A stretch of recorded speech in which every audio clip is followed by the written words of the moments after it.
9. On the morality of flight. This is how the problem of resistance to evil is formulated in its most acute, tense, and painful form, which aims to solve the question of the permissibility of physical compulsion and suppression. From the very beginning, it is clear that this statement of the question is not only significantly different from the one that is put forward by preachers of non-resistance, but is a complete rejection of it. For their formulation rests entirely on an insufficient, incorrect spiritual lesson which is purely individual, substantively untested, and philosophically juvenile. They do not put what they say to any kind of substantive or genuine test, naively departing from their own states of mind. They do not reflect objectively and truthfully upon what they say, foolishly starting out from their own states of mind while not suspecting that this is philosophically risky and unacceptable. Everyone's experience is limited by the dimensions of their cognitive abilities and the content initially available to them, and each person has the important mission to grow, purify, and deepen his abilities, and to objectively check, multiply, and deepen his vital content. Disregarding this, he condemns himself to spiritual dismemberment and impoverishment. But if this is the vocation of each person, then for a writer engaged in philosophizing and teaching about the soundness and faithfulness of his own spiritual experience, it is the first duty, a sacred obligation. And in disregarding this demand, he undermines his work and turns philosophical seeking and research into a subjective outpouring, and teaching for him becomes a propagation of his personal patterns of thought, with all his shortcomings and false opinions. No matter how gifted a person is, he may like what is bad and ugly. He may investigate deeply and yet in indifference pass by the sacred and the divine, and thus his approval does not indicate the dignity of what is approved, and his censure may be based on purely personal disgusts and attachments, or on alarmist deviations of the unconscious, phobias. His belief can be a product of abstract fabrications, a propensity to paradox, to mental affectation, to unbridled protest or artistic stylization. And the trouble comes when the danger and inadmissibility of such a teaching escapes the philosopher. If religiosity does not teach him mental humility, if he begins to stand in awe of his own biases and disgusts, then his whole philosophy will at best be a successful self-description, like a self-portrait of his soul and his teaching, a call to reproduce this portrait in other souls. In order to teach, for example, about the relationship between evil and love, it is not enough to imagine, as philosophically uneducated Philistines do. Evil does not at all coincide with the fact that I am angered, or that I am particularly angered, or even that I am always angered. And love is not at all sympathetic shuddering at the sight of someone else's torment, or satisfaction from someone else's satisfaction, or the desire to always possess what one wants, etc. If the thinker settles on this or some similar interpretation, and moreover, in light of this, he thinks himself the possessor of the last truth, he provides himself with a tragicomic result in the form of a pretentious, false doctrine. And the whole thing does not boil down to a mistake in logical definitions. The mistake must be sought not so much in thinking as in the spiritual experience. Not every person has a genuine experience of true evil, true love, religiosity, will, virtue, etc. The vast majority of people do not care about acquiring it and are ignorant of how it is acquired. Many, perhaps, could not acquire it, even if they wanted to and began to try. It would be difficult to demand this from any Philistine as such. But the teaching philosopher, who is satisfied with his personal, pedestrian, everyday ideas, introduces the spiritual limits of his personality into the sacred subjects he presents and deliberately or unconsciously tries to legitimize and canonize for mankind his own infirmity and blindness. Unfortunately, in Russian philosophical journalism, such a method of being creative and teaching is all too common, and even exceptional artistic talent does not always save one from this false and harmful tendency. The formulation of the problem of the admissibility of the struggle against evil through physical resistance requires from the philosopher, first of all, the presence of a true spiritual expertise in the perception and experience of evil, love, will, and furthermore, morality and religiosity. For the entirety of this problem consists in the fact that the moral and noble soul seeks in its love the religiously faithful, strong-willed response to the violent pressure of the external evil. To interpret the problem in any other way means to sidestep it or remove it from discussion. And so, Leo Tolstoy and his followers try first of all to bypass this problem or dazzle it with discussion. Under the guise of resolution, they constantly try to show the questioning soul that there is no such problem at all, for, firstly, there is no such terrible evil, but only things which are quite harmless to the souls of others, misconceptions and errors, weakness, passions, trespasses and slip-ups, bitterness, and distress. Secondly, if evil is found in others, then it is necessary to turn away from it and ignore it, not to judge or condemn it, and thus it is as if nothing has happened. Thirdly, this problem will never occur to a loving person, for to love is to feel sorry for a person, not to cause him grief, and to persuade him so that he too loves, but otherwise not to interfere with him, so that love excludes even the possibility of thinking about physical resistance. Fourthly, this problem is void, because the moral person cares about self-improvement and gives others freedom to self-government, deferring to their will and seeing in all that happens the will of God. And, finally, fifthly, if one already struggles with external evil, then there are always other, better, and more expedient means and measures. The result of this is that the very essence of evil and the attitudes towards it, the very essence of love and morality, will, in its direction, the most basic nature of religiosity, and even the composition of human relations and conflicts from beginning to end, are interpreted so that the problem is avoided or withdrawn from discussion. Its dramatic element dissolves in sentimental ideology, its tragic depth is hushed up, virtue enjoys its love, and vice freely unleashes its evil will into the world. Thus, Count Leo Tolstoy and his like-minded followers accept and enact their flight from the problem as their resolution. It is difficult to find in their writings any judgment on this issue that would not reveal the defects of their personal spiritual experience and their desire to evade the question and its answer. And if one looks more closely at this flight of the philosopher from the problem he supposedly resolves, then inevitably one will uncover those deep foundations of his worldview and contentment, by which the error typical of his journalism is conditioned.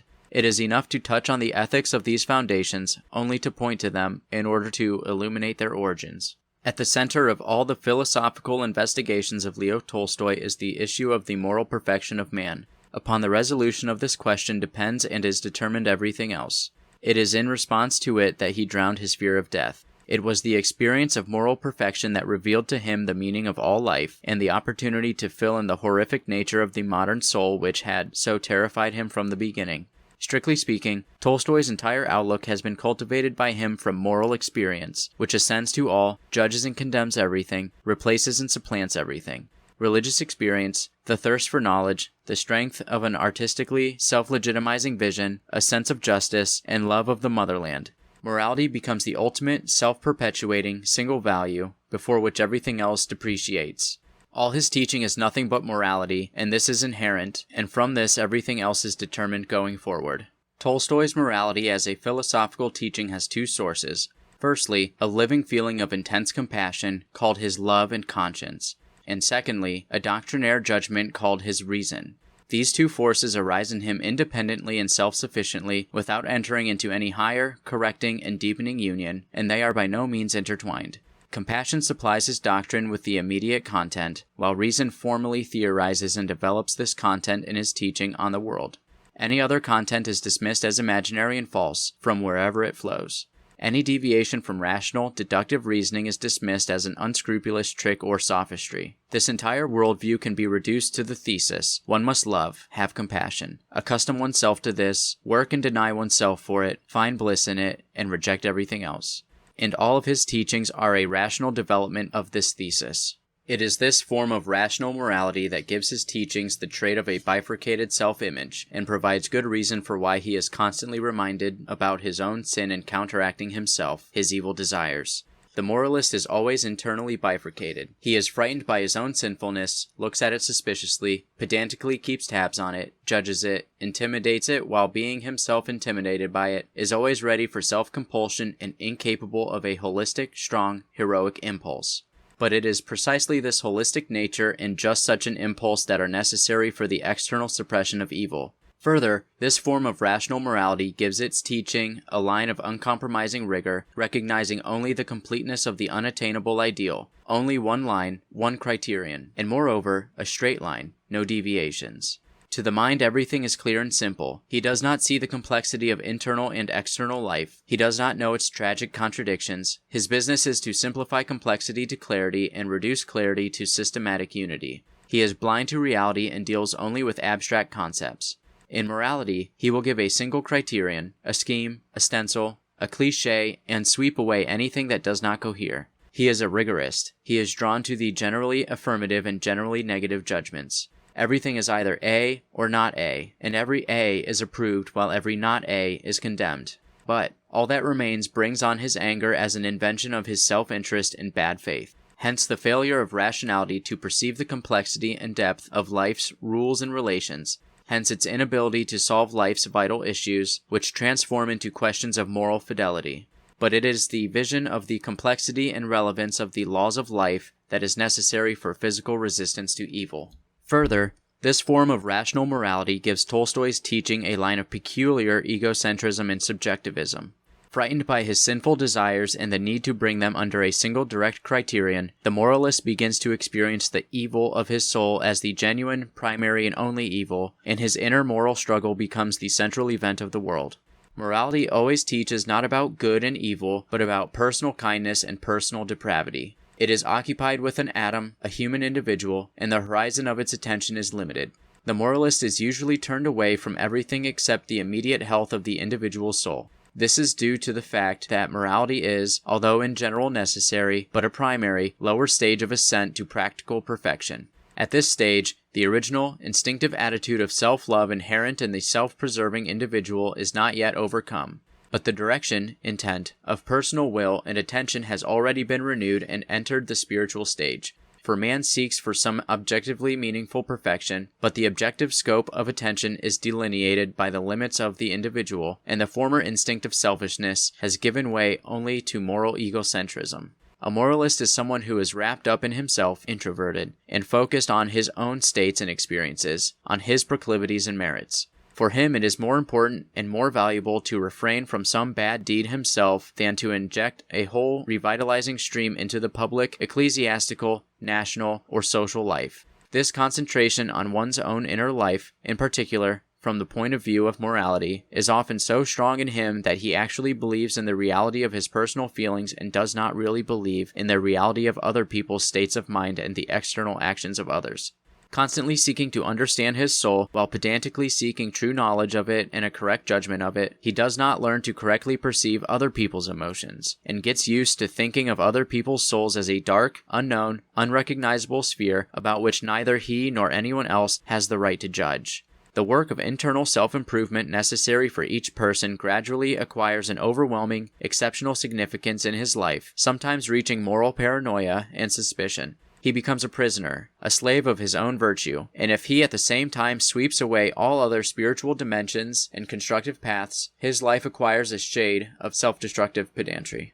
Clearly, it is natural for such a person to appeal to moral self-improvement, to see himself in a spiritual panacea, and to artificially educate others on the fight against a publicly objectified evil. At the time of a family, national, or universal catastrophe caused by a victorious explosion of evil, he will continue to cautiously reflect on his inner moral infallibility and righteousness, and invite others to indulge in the same non-resistance, reminding us of those who, in the era of the plague, provided for the infection to spread and cared only for their personal non-infected status. Finally, this whole formulation of the question leads to the fact that in Tolstoy's teaching, the moral faithfulness of the state of mind is the highest, self-sufficient goal, the main and the only worthy object of human struggle and aspiration. If for a religious person morality is a condition or a step leading to divinity and the divine image, if for a scientist morality is an existential minimum of true knowledge, if for a political patriot morality denotes the quality of the soul ripened to the ruling ministry, then here morality is the last thing, and anything beyond it does not serve one's intrinsic value. The one who reaches it has reached something final and unconditional, have reached that which is the meaning of human life and can never be sacrificed, for it is above all, and there is nothing superior to it. Everything is subject to morality, everything is judged by its criterion, and it is the ultimate end of all means. Everything can and should be given for it and to it, but sacrificing it, even partially, even for a moment, is senseless, unnatural, and blasphemous. Having reached this treasure, a miserly knight owns the whole world and cannot give up for anything else lest he cease being a miserly knight. Hence why the moralist of this persuasion, if he is consistent, is inevitably doomed in life to monstrous positions.